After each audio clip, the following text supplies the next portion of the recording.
அனைவருக்கும் வணக்கம். Welcome to TNPSC Ganesh YouTube channel. Friends, நம்ம ஜிகே கொஸ்டின்ஸ் குரூப் 4 குரூப் 2க்காக தினமும் 30 கேள்விகள் பாட்டு வரோம். இன்று பார்த்தீங்கன்னா 29ஆம் நாளில் ஒரு 30 கேள்விகள் என்னங்கிறத பார்த்துடலாம். இந்திய அரசியலமைப்பில் மத்திய அரசின் நிர்வாகம் பற்றி கூறும் சரத்து என்ன? அதாவது மத்திய அரசின் நிர்வாகம் பற்றி கூறும் பிரிவுகள். ஆப்ஷன்ல பாருங்க. பிரிவு 52 முதல் 78 வரை மத்திய அரசின் நிர்வாகம் பற்றி கூறுகிறது. பகுதி என்னன்னு கேட்டாங்கன்னா பகுதி 5ல தான் மத்திய அரசின் நிர்வாகம் பற்றி கூறுகிறது. இந்திய அரசு அமைப்பு பகுதி 5ல 52 முதல் 78 வரை பிரிவுகள் மத்திய அரசின் நிர்வாகம் பற்றி கூறுகிறது. எந்த ஆண்டில் இந்திய தொல்லியல் துறை நிறுவப்பட்டது? இவர் அலெக்சாண்டர் கன்னிங்ஹாம். இவர்னால தான் பார்த்தீங்கன்னா இவர் தான் முதல் இயக்குனராகவும் பணியாற்றுவார். எந்த ஆண்டு? ஆப்ஷன்ல பார்த்தீங்கன்னா 1861ஆம் ஆண்டு இந்திய தொல்லியல் துறை நிறுவப்பட்டது. குடியரசுத் தலைவர் யாரால் நியமிக்கப்படுகிறார்? குடியரசுத் தலைவர் யாரால் நியமிக்கப்படுகிறார்னு பார்த்தீங்கன்னா உச்சநீதிமன்ற தலைமை நீதிபதியால் நியமிக்கப்படுகிறார். ஹரப்பா நாகரிக தெருக்கள் எந்த வடிவமைப்பை பெற்றிருந்தன? ஹரப்பா தெருக்கள் பார்த்தீங்கன்னா ஆப்ஷன்ல சட்டகம் வடிவிலான அமைப்பை ஹரப்பா நாகரிக தெருக்கள் பெற்றிருந்தன. இந்தியாவின் முதல் நிதி குழு அமைக்கப்பட்ட ஆண்டு எந்த ஆண்டு? நிதிக்குழு பார்த்தீங்கன்னா 280வது பிரிவின்படி அமைக்கப்படுகிறது. முதல் நிதிக்குழு எந்த ஆண்டுன்னு பாருங்க. ஆப்ஷன்ல 1951ஆம் ஆண்டு நிறுவப்பட்டது. ஹரப்பா நாகரிகம் எந்த ஆண்டு முதல் சரிய தொடங்கியது? இதுவும் கேட்கப்பட்ட ஒரு முக்கியமான கேள்வி. ஹரப்பா நாகரிகம் பார்த்தீங்கன்னா பொது ஆண்டு முன் 1900ஆம் ஆண்டுல ஹரப்பா நாகரிகம் சரிய தொடங்கியது. வெளிநாடுகளுக்கான இந்திய தூதர்களை நியமிப்பவர் யார்? இப்போ வெளிநாடுகளுக்கான இந்திய தூதர்களை நியமிப்பவர் குடியரசு தலைவராவார். சென்னை வாசிகள் சங்கம் எந்த ஆண்டு கசலு, லக்ஷ்மி நரசு, சீனிவாசனார் மற்றும் அவர்களை சேர்ந்தோர்களால் நிறுவப்பட்டது? சென்னை வாசிகள் சங்கம் எந்த ஆண்டுன்னு பாருங்க. 1852ஆம் ஆண்டு தான் சென்னை வாசிகள் சங்கம் நிறுவப்பட்டது. கீழ்கண்ட எந்த மாநிலங்களில் அதிகபட்சமாக குடியரசுத் தலைவர் ஆட்சி நடைமுறைப்படுத்தப்பட்டுள்ளது?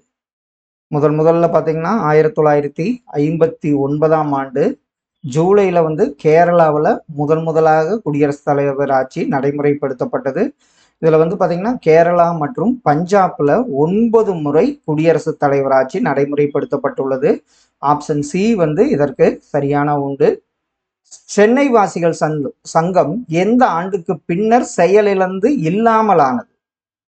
சென்னை வாசிகள் சங்கம் ஒரு 10 ஆண்டுகளுக்கு பின்பு, அதாவது 1862ஆம் ஆண்டுக்கு பின்னர் செயலிழந்து இல்லாமல் போனது. எந்த சட்டப்பிரிவின்படி துணை குடியரசுத் தலைவர் மக்களால் நேரடியாக தேர்ந்தெடுக்கப்படாமல் குடியரசுத் தலைவர் போல மறைமுக தேர்தல் மூலம் தேர்ந்தெடுக்கப்படுகிறார்? குடியரசுத் தலைவர் போல துணை குடியரசுத் தலைவரும் நேரடியாக தேர்ந்தெடுக்கப்படாமல் மறைமுக தேர்தல். அந்த பிரிவு எதுன்னு பாருங்க. ஆப்ஷன்ல 66ல் 1. இந்த பிரிவின்படி தான் துணை குடியரசுத் தலைவர் மறைமுக தேர்தல் மூலம் தேர்ந்தெடுக்கப்படுகிறார். டி. முத்துசாமி என்பவர் சென்னை உயர்நீதிமன்றத்தின் முதல் இந்திய நீதிபதியாக நியமிக்கப்பட்ட ஆண்டு எந்த ஆண்டு? ஆப்ஷன்ல பாருங்க. எந்த ஆண்டுன்னு பாருங்க. 1877ஆம் ஆண்டு தான் முத்துசாமி அவர்கள் சென்னை உயர்நீதிமன்றத்தின் முதல் இந்திய நீதிபதியாக நியமிக்கப்பட்ட ஆண்டு. மாநிலங்களவையில் சட்ட மசோதாவின் போது நடைபெற்ற வாக்கெடுப்பு சமநிலையில் இருக்கும் போது எந்த சட்டப்பிரிவின்படி துணை குடியரசுத் தலைவர் வாக்களிக்கலாம்? அதாவது முடிவு வாக்கு, காஸ்டிங் ஓட்னு பார்த்துருப்போம். அது எந்த சட்டப்பிரிவின்படி பார்த்தீங்கன்னா பிரிவு 100ன் படி அவர் துணை குடியரசுத் தலைவர் வாக்களிக்கலாம். சுதேசமித்திரன் என்ற பெயரில் தமிழ் தேசிய பருவ இதழ் தொடங்கப்பட்ட ஆண்டு எந்த ஆண்டு? இவர் சுப்பிரமணியனார். அவரால் சுதேசமித்திரன் என்ற பெயரில் தொடங்கப்பட்ட ஆண்டு. ஆப்ஷன்ல பார்த்தீங்கன்னா 1891ஆம் ஆண்டு. இது எப்போ நாளிதழாக மாறியது? இது ஒரு கேள்வி கேட்பாங்க. 1899ஆம் ஆண்டு தான் சுதேசமித்திரன் வந்து பார்த்தீங்கன்னா நாளிதழாக மாறியது. பிரதம அமைச்சரின் கடமைகளை பற்றி கூறும் அரசியலமைப்பு சட்டப்பிரிவு என்ன? பிரதம அமைச்சரின் கடமைகள், இது அடிக்கடி கேட்கப்பட்ட ஒரு கேள்வி. பிரிவு 78 ஆகும். இந்திய தேசிய காங்கிரசின் 2வது மாநாடு 1886ஆம் ஆண்டு எங்கே நடைபெற்றது? 2ஆம் மாநாடு, முதல் மாநாடு, யார் தலைவர், இதுவெல்லாம் முக்கியமான கேள்வி.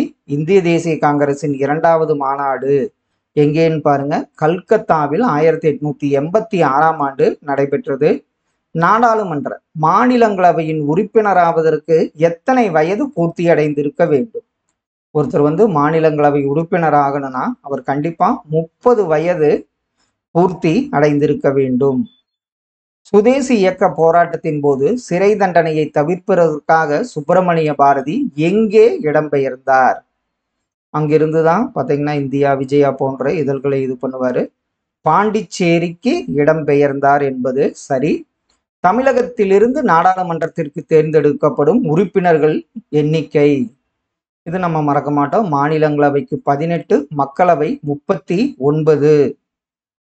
நீலகண்ட பிரம்மச்சாரியும் வேறு சிலரும் பாரத மாதா சங்கம் என்னும் ரகசிய அமைப்பை உருவாக்கிய ஆண்டு எந்த ஆண்டு? பாரத மாதா சங்கம், இது அடிக்கடி கேட்கப்பட்ட ஒரு கேள்வி. 1904ஆம் ஆண்டு தான் பாரத மாதா சங்கம் என்ற அமைப்பை உருவாக்கினர்.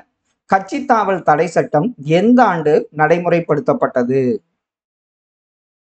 இது வந்து பாத்தீங்கன்னா 51வது சட்ட திருத்தம் நினைக்கிறேன். ராஜீவ்காந்தி பிரதம அமைச்சராக இருந்தபோது உங்களுக்கு 1985ஆம் ஆண்டு நடைமுறைப்படுத்தப்பட்டது. இது வந்து எந்த அட்டவணையில் உள்ளதுன்னு ஒரு கேள்வி கேட்பாங்க. 10வது அட்டவணையில் கட்சித்தாவல் தடை சட்டம் பற்றி குறிப்பிடப்பட்டுள்ளது. இந்திய உச்சநீதிமன்றம் எந்த ஆண்டு உருவாக்கப்பட்டது? பிரிவு 124 தான் அதாவது நம்ம இந்தியாவுக்கு ஒரு உச்ச நீதிமன்றம் வேண்டும் அப்படிங்கிற கூறும் பிரிவு.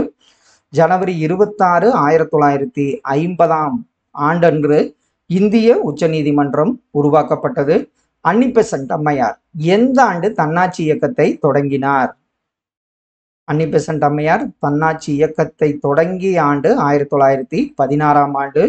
உச்ச நீதிமன்ற நீதிபதிகள் எத்தனை வயது வரை பதவியில் நீடிக்கலாம்? உச்ச நீதிமன்ற நீதிபதிகள், இதுவும் அடிக்கடி கேட்கப்பட்ட ஒரு கேள்வி. 65 வயது வரை பதவியில் நீடிக்க முடியும். எந்த ஆண்டு சட்டம் பிராமணர் அல்லாதவர்களுக்கு தேர்தலில் இடஒதுக்கீடு வழங்கியது? அது எந்த ஆண்டு சட்டம்? ஆப்ஷன்ல 1919 இந்திய அரசு சட்டம் தான் பிராமணர் அல்லாதவர்களுக்கு தேர்தலில் இடஒதுக்கீடு வழங்கியது. சென்னை உயர்நீதிமன்றத்தின் மதுரை கிளை தொடங்கப்பட்ட ஆண்டு எந்த ஆண்டு? மதுரை கிளை தொடங்கப்பட்ட ஆண்டு 2004ஆம் ஆண்டாகும்.